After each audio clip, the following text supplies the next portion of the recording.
Sir, ಈಗ ಹೊಸದಾಗೆ social ಮೀಡಿಯಲ್ಲಿ ಒಂದು ದೊಡ್ಡ ಸಂಚಲನ ಸೃಷ್ಟಿಯಾಗಿದೆ. ತಾವು ನೋಡಿರ್ಬೇಕು ಒಂದು 2-3 ದಿನದಿಂದ. ಕಾಕ್ರೋಚ್ ಜನತಾ ಪಾರ್ಟಿ ಅಂತ ಅಲ್ವಾ? ಒಂದು ಕೆಲಸ ಮಾಡಲಿ, ಅವ್ರಿಗೆ ಹೊಸದಾಗೆ ಪಾರ್ಟಿ ಕಟ್ಟಿ ಅಂತಕ್ಕಂಥದ್ದನ್ನ ನಾನು ಅವ್ರ ಮೇಲೆ ಒತ್ತಡ ಹಾಕಕ್ಕೆ ಹೋಗಲ್ಲ. ಯಾಕೆಂದರೆ ಪಾರ್ಟಿ ಕಟ್ಟೋದು ಸುಲಭ ಅಲ್ಲ.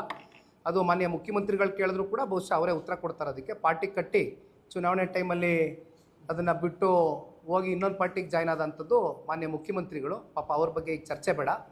ಈಗ ಇಲ್ಲಿರ್ತಕ್ಕಂಥದ್ದು ಪ್ರಶ್ನೆ ಒಂದೇ, ಕಾಕ್ರೋಚ್ ಪಾರ್ಟಿ ಅಂತ ಹುಟ್ಟಿದೆಯಲ್ಲ, ಸೋಷಿಯಲ್ ಮೀಡಿಯಾ ಇವತ್ತೇನು ಭಾಳ ಒಂದು ದೊಡ್ಡ ಮಟ್ಟದಲ್ಲಿ ಸಂಚಲನ ಸೃಷ್ಟಿಯಾಗಿದೆ. ಹೆಂಗಿದ್ರು INDA ಮಿತ್ರಕೂಟದಿಂದ ಆಚೆ ಬಂದಾಯಿತು, ಹೊರಗಡೆ ಬಂದಾಯಿತು, ಹೆಜ್ಜೆ ಇಟ್ಟಾಯಿತು. ಅಲ್ಲೆಲ್ಲೋ ತಮಿಳ್ನಾಡಿನಲ್ಲಿ DMK ಜೊತೆಗೆ ಕೈ ಜೋಡಿಸಿದ್ರಿಂದ ಹೆಂಗೋ ಒಂದು 5 ಸೀಟು ಗೆದ್ಕೊಂಡು ಗೌರವ ಉಳಿಸ್ಕೊಂಡ್ರು ಪಾಪ.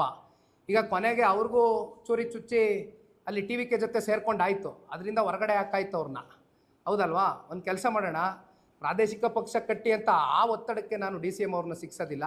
ಕಾಕ್ರೋಚ್ ಪಾರ್ಟಿಗೆ ಅಧ್ಯಕ್ಷ ಆಗ್ಬಿಡ್ಲಿ. ಅಧ್ಯಕ್ಷ ಆಗಿ 2028 ಚುನಾವಣೆಯಲ್ಲಿ ಅವರ ಅಧ್ಯಕ್ಷತೆಯಲ್ಲಿ ಒಂದು 50 ಸೀಟ್ ಗೆದ್ದು ತೋರಿಸ್ಲಪ್ಪ.